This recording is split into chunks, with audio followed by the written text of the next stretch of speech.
Right, welcome back to Easy Math with Nick. Today we are on video number 5, U-Substitution with a twist. Two twists actually, as we'll come to see. So I took a little bit of a hiatus for a couple days, and now I'm back. But after this, I think I'll be taking another little bit hiatus for a couple days, maybe a week. So don't expect any videos coming up in the immediate future. But don't worry, I'm not going anywhere. I got a lot of topics planned, particularly in the regarding statistics.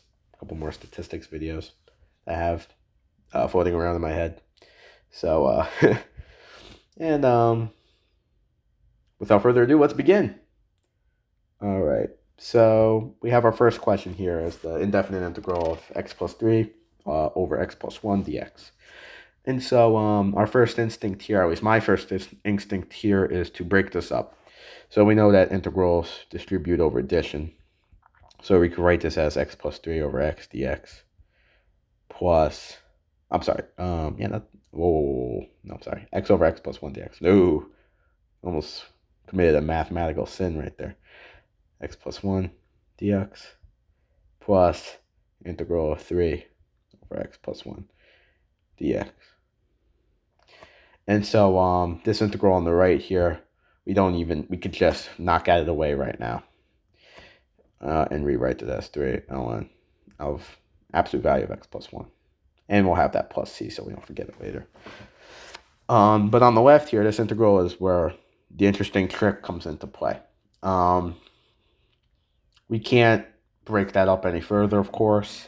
So our next instinct is to use U-substitution. So if we set our u equal to x plus 1, our du, our u differential is going to equal 1 dx. So there you go. That doesn't really help us here, though. We want this to be x dx, because then we'll be in the format of 1 over u du, because our u equals x dx, our du equals x dx, and our u equals x plus 1. We're happy. Question over. But that wouldn't be an interesting topic for a video, at least in my opinion. So what's the deal here? Well, it turns out that that approach obviously doesn't work, because we don't have, this is not x dx, it's 1 dx. So the trick here is actually to solve for x in terms of u, not the other way around. So we could rewrite this as u minus 1 equals x.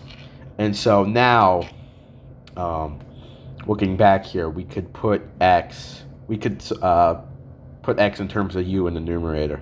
So what this is going to look like is we're going to have u minus 1 over u du. It's du equal to dx in this case. And so now we can break this down again. So we're going to have, just pretend I'm bringing this down at every step here, because I'm too lazy to write it again. We're going to have integral of u over u du minus, I'll bring the minus sign out for simplicity's sake, 1 over u du plus what we have up here already. So that was a really sloppy arrow, but you get the point.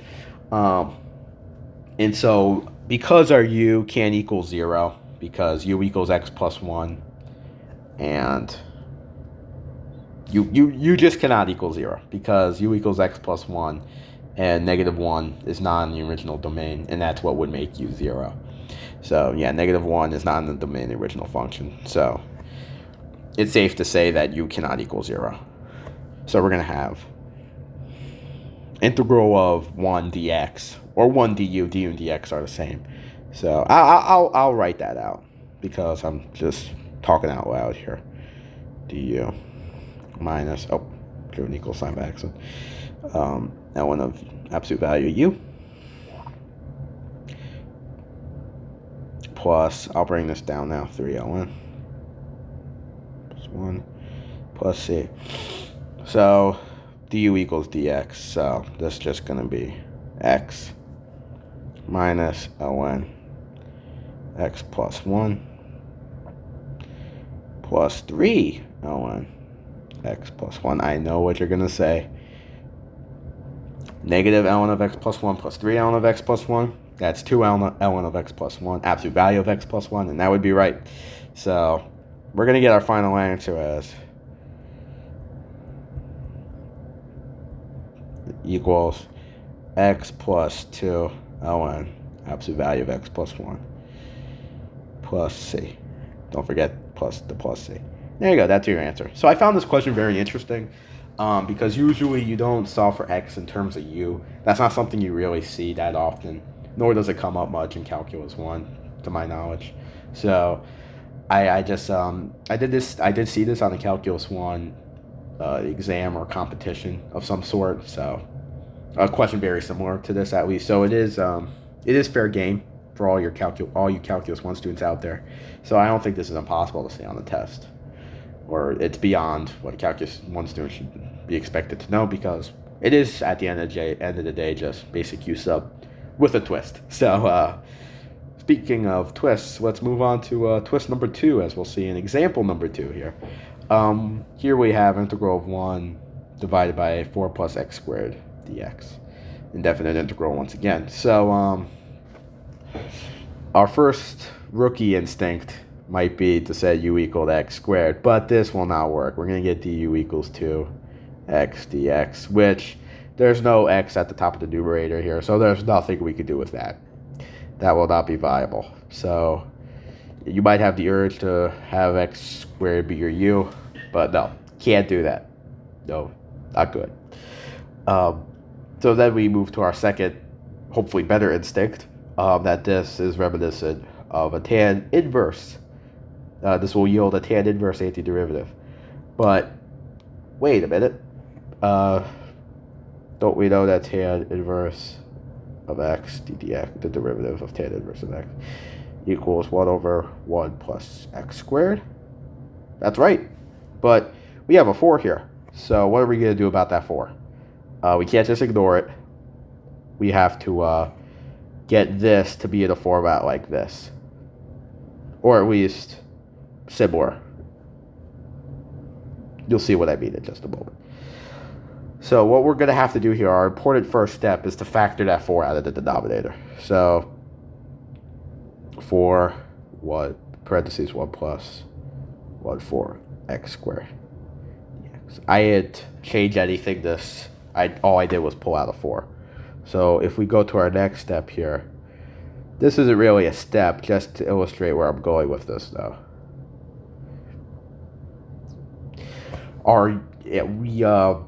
We just made it more clear that this 1/4 x squared is equal to 1/2 x in parentheses to the power of 2.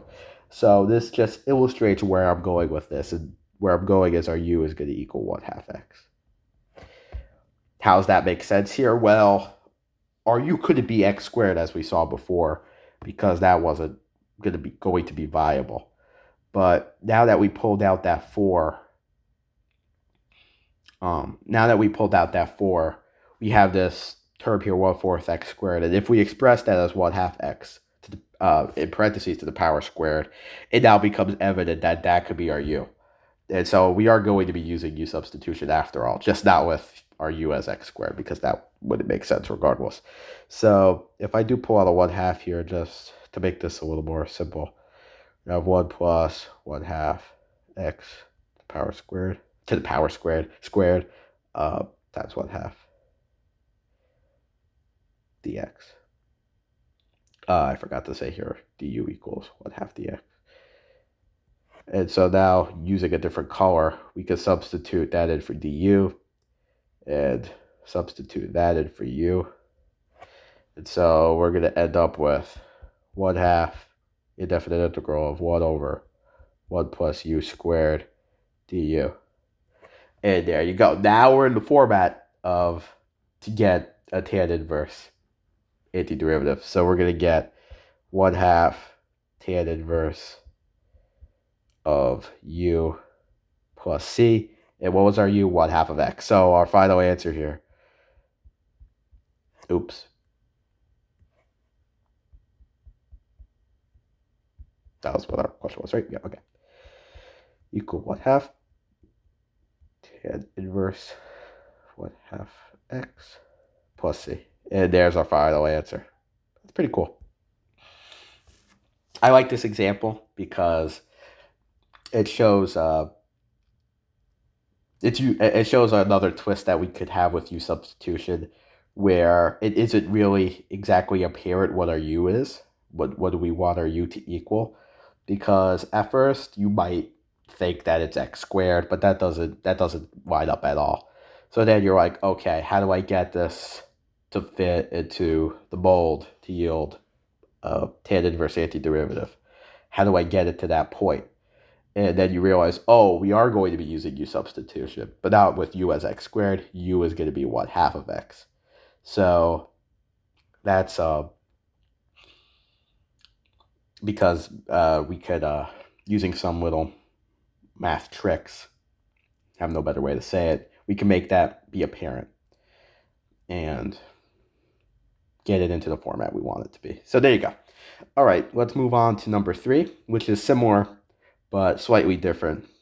I was going to have this be a definite integral, but I stuck with indefinite because in the prior take of this video, I made the, actually, you know what? Okay, let's have this be a definite integral. I had a slightly different example here that didn't quite illustrate what I wanted it to. At 1 minus 9x squared, radical 2 dx. Let me just make that 2 look a little better. Whatever. If you can see, you might see the problem with this already. Radical 2 is not in the domain. Because if we put that in the bottom, we're going to have 1 minus 9 times radical 2 squared. 9 times radical 2 squared is 18. 1 minus 18, negative 17. What's the square root of negative 17? That is, that yields an imaginary number. So we don't really, radical 2 is not going to be in the real domain of the function we're integrating. So that was just a home slip up that I made there. So this is my second take of the video for that reason. And I thought maybe I'll just get rid of the limits. I'll have another indefinite integral that we're doing here. But no, I think radical 2 will work out here, and the math won't be too horrible, I hope. If it gets bad, I have a calculator here, so we don't have to do any fun trig here, because I just want to keep this to be a mainly calculus video. So without further ado, enough yapping on my part. So let's start. No, still on the eraser. Okay. Okay, let's use the same approach we did for that last question. We have what looks like pretty obvious to be in the form of a secant inverse to yield a secant inverse antiderivative. Just to jog your memory here, that is our secant inverse derivative secant inverse. So we almost have it in the right format, but we have a 9 here instead of a 1. So like we did in the past example, we're going to factor out that 9 in the denominator, but this time it's under a square root, so that spices things up a little bit, as we'll see very shortly. So we're going to have 0, integral from 0 to radical 2 of 1 radical 9 1/9. My writing's getting very small here, I apologize. X squared dx. And so we can bring that 9 out as a 3. That helps. That's probably why I chose the number 9 for this example. 9 x squared dx. All right. And now our final step before we start thinking about what our u is going to be is just like we did in the example here, where we wrote 1/4 x squared as, in parentheses, 1/2 x to the power of 2. We're going to do the same thing here, just so we get a good look at what our u is going to be. So we're going to have 3x radical 1 minus 1/3 x power of 2 dx. So just like our other example here, now it's quite obvious what our u is going to be. Our u is going to be 1/3 x. 1/3 x. And so our du is going to be 1/3 dx. Now we're like, all right, we're in the right format here. But a little bit of an issue here. If we just decide to go right away and start thinking about substituting in, we will have 1 over 1 minus 1/3 x squared. And we're going to be multiplying that by 1/3 dx. So we have our du. We have our u. I'm sorry. The squared should be on the outside of the parentheses. Oops. Let me fix that. That's actually a pretty bad mistake to make, right? But notice what's missing here. We have our u, we have our du, but we're missing the x at the bottom here. We're missing that 3x. Where did that 3x go? I'm sorry, where did that x go? You're telling me, right? So we can't just abandon it. We have to remember that it's there. And we can't have that be an x anymore because our u is what? 1/3 x. So we need to have there be a 1/3 x in front of here. So we're going to have to multiply in a constant to the inside and outside in the integral. So in order to get that to be a 1/3 x, we're going to have to multiply the outside by 1/3.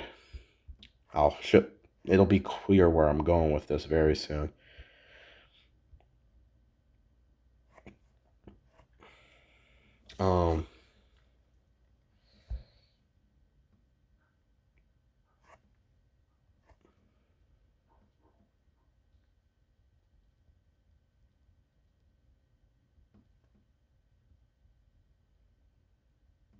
So that 1/3 in the denominator is technically a 3 because if you divide by 1/3, it's really 3. So that's why we're multiplying by 1/3 on the outside. So it's just gonna multiply out to 1 anyway. So we're not really changing anything with the integral here. We're not just multiplying a constant in for the heck of it, which that's not a great idea to begin with, because that would change the integral. All right, I'm getting too semantic here, but you get what I mean. With that 1/3 in the denominator, that technically goes up to the top. That's technically a 3. That's all I'm getting at here. And so that's why we multiply by 1/3 on the outside and not 3. And so without further ado, we are now ready to substitute. So we're going to have 1/3.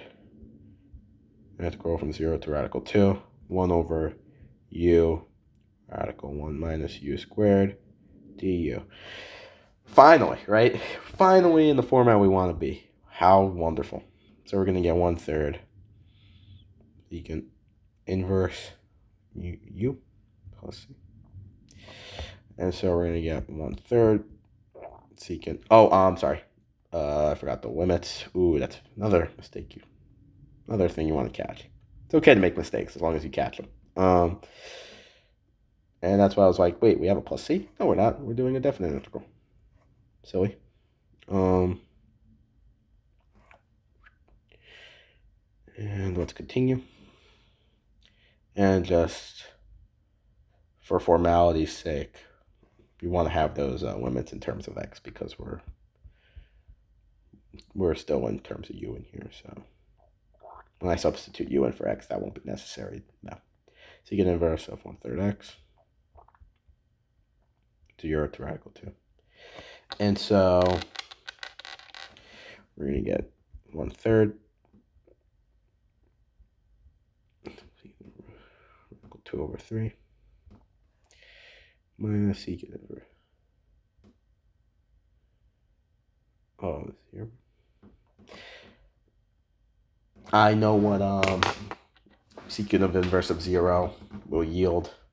Pretty sure that's pi over 2. But I'm just going to type both into my calculator just to save time here.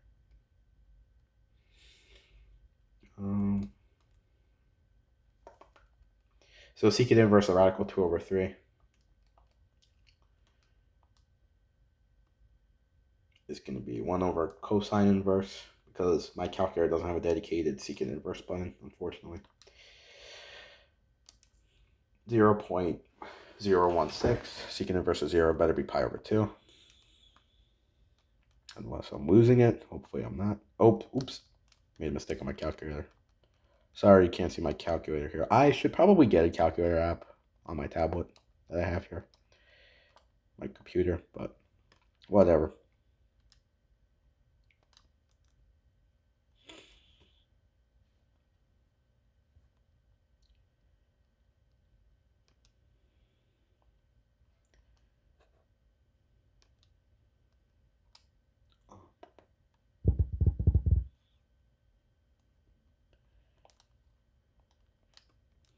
Oh, don't tell me. I was in degrees. No. Okay. Whoops. Another mistake. Great.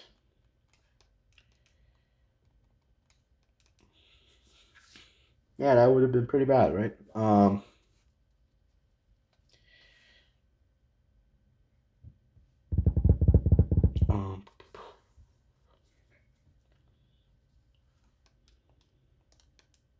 oh, I think I misspoke. I think I said secant inverse of 0 was pi over 2. I meant to say 2 over pi.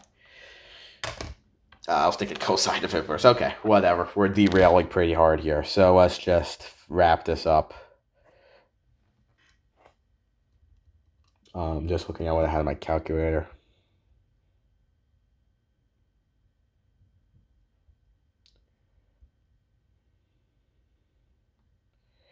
Zero 0.636.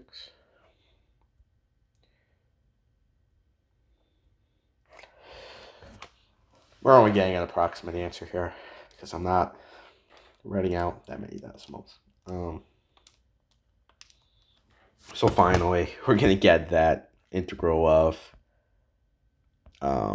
integral from 0 to 2, radical 2, of 1 over x square root 9 minus x squared dx equals 0.0965.